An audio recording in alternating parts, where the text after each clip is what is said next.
Bon, alors, Jean-Marie, on vous a souvent reproché d'être vulgaire, vous en avez rigolé vous-même, d'ailleurs vous avez fait un sketch que j'adore en disant, moi, ils m'ont laissé le vulgaire, tu connais ce sketch que...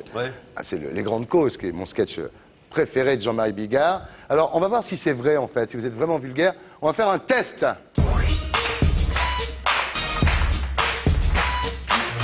On va voir. On va voir. Est-ce que vous regardez parfois le foot avec des potes en buvant de la bière? Alors, un match de foot, non, parce que le foot, c'est nul. Ouais. Ah oui? Les joueurs de foot sont formidables.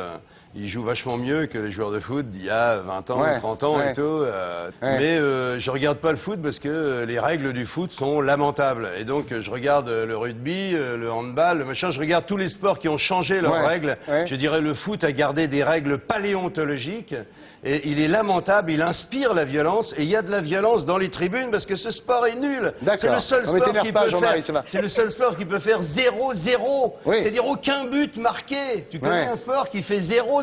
C'est vrai, il a raison. Un mec a passé le dernier adversaire.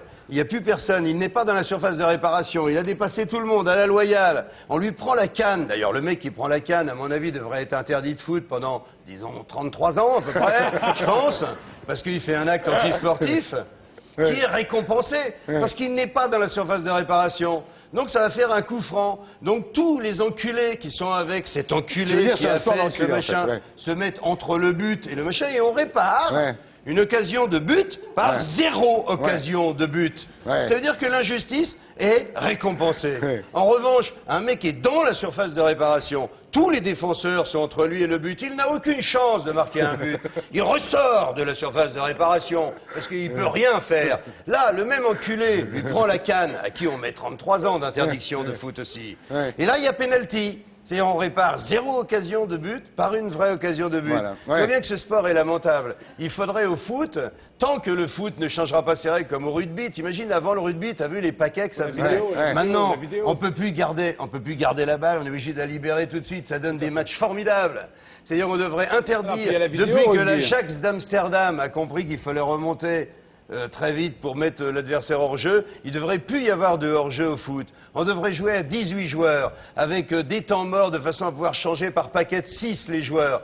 Et aucun hors jeu sur tout le terrain. Et les scores de foot, ça devrait être 12, 8, 20, 16, et ça serait toujours la meilleure équipe qui gagnerait. Et on pourrait voir le talent des nouveaux joueurs de foot. Mais ça ne se fait plus. Et voilà pourquoi je ne regarde pas le foot, parce qu'il a des règles lamentables.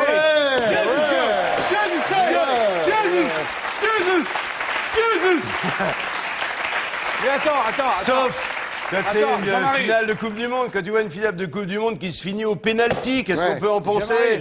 C'est dire pourquoi ils font pas OD à la fin. Exactement. Et t'es chien. Regarde, c'est touché ça en même temps. Et là, la raison, allô, calmez-vous. Bien. Non mais d'accord, je crois que le problème est réglé. Je crois qu'il regarde pas le foot en buvant de la bière avec ses potes. C'est dommage que tu m'aies branché sur une question que dont tu pensais qu'elle était très con et que tu posais à un beauf et qui t'a répondu. Alors, non, le badminton. Alors, est-ce que tu mets des survêtements le week-end? Quand t'as décidé de faire chier, tu lâches. Non mais je sais pas. C'est ça que j'aime bien chez toi. Je mets un survêt. Je te réponds aussi bête que ta question. Je mets un survêt quand je fais du sport. Ah bah oui, Je fais du sport tous les jours et je n'en mets pas spécialement le week-end. D'accord. Ok, bon d'accord. D'ailleurs, l'idée de week-end et de jour de semaine n'a pas lieu tellement pour moi. Parce que pour moi, week-end et jour de semaine, c'est la même chose. Voilà. Je travaille tout le temps. Alors, pour enculer. Est-ce que tu te grattes les couilles 100 fois par jour, par exemple? Non mais je sais pas moi. Je te demande. Si je me gratte les couilles 100 fois par jour, je vais saigner au bout d'un moment. D'accord. Alors. Est-ce que... j'ai des morpions. Si je me gratte les couilles, je me gratte les couilles tous les matins, ce que ne peut pas faire Nadine parce qu'elle n'a pas de couilles. Qu'est-ce qu'il tient bien le terrain. Non mais Nadine, en même temps c'est mon interview. Oui, non mais j'ai compris. Donc forcément c'est moi qui réponds. Heureusement que je me touche jamais le bras comme ça. Heureusement je suis passée avant toi, dis-moi. Heureusement.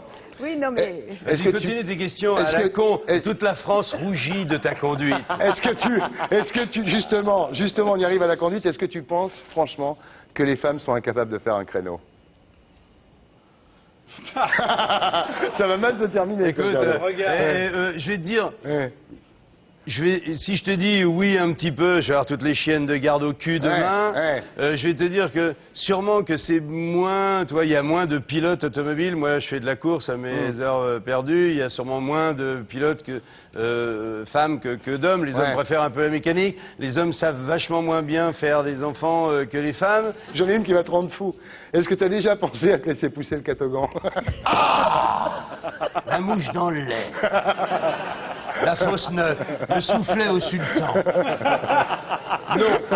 Une autre question. Est-ce que tu vas des fois bouffer chez Buffalo Grill? Non. Si, je vais bouffer chez Buffalo Grill. Ça fait 1. Parce que je compte à la fin, si tu as tant de points. Eh ben, je vais bouffer parce que, figure-toi, et Dieu sait si je suis en colère après les 35 heures, surtout vis-à-vis de la gastronomie, vis-à-vis de l'hôtellerie en général, qui est une catastrophe mondiale. On est le pays de la bouffe. Et moi qui suis en tournée toute ma vie, eh ben, il faut que tu arrives à table entre midi et demi et 1h30, sinon tu bouffes pas. Tu bouffes plus dans le pays de la bouffe à cause des 35 heures. Sauf, eh ben, sauf à l'hôtel du Mont d'Arbois, d'accord. Buffalo Grill, t'arrives à 15h. On a les 35 heures aussi. Ah, vous avez les 35 heures. T'arrives à 15h, t'es bien reçu. Ils ont un très bon système. Je crois que c'est des Français qui ont fait ça. Bien sûr, monsieur, c'est des Français. Ouais. Bah alors, et manquerait je plus que trouve ça. qu'ils ont monté une chaîne de trucs où au moins tu peux manger correctement et à peu près à n'importe quelle heure. Eh ben, il n'y a pas beaucoup d'endroits où tu peux bouffer quand tu veux en France, dans le pays de la bouffe. Tu la trouves comment, Amélie Mauresmo, pour un mec? Je trouve qu'Amélie Mauresmo, je la suis. Si jamais elle joue à un match, je l'encourage. Cocorico, je dis vas-y, j'ai envie qu'elle gagne. Bon. Je n'avais pas besoin de savoir qu'elle préférait les filles. Ça m'était totalement égal. Sa sexualité, je m'en fous. Elle fait absolument comme elle veut. J'avais pas besoin de le savoir. Et en tout cas, je l'encourage parce que je trouve que c'est une super bonne joueuse. Tu vois que t'es pas vulgaire, tout le monde le sait maintenant.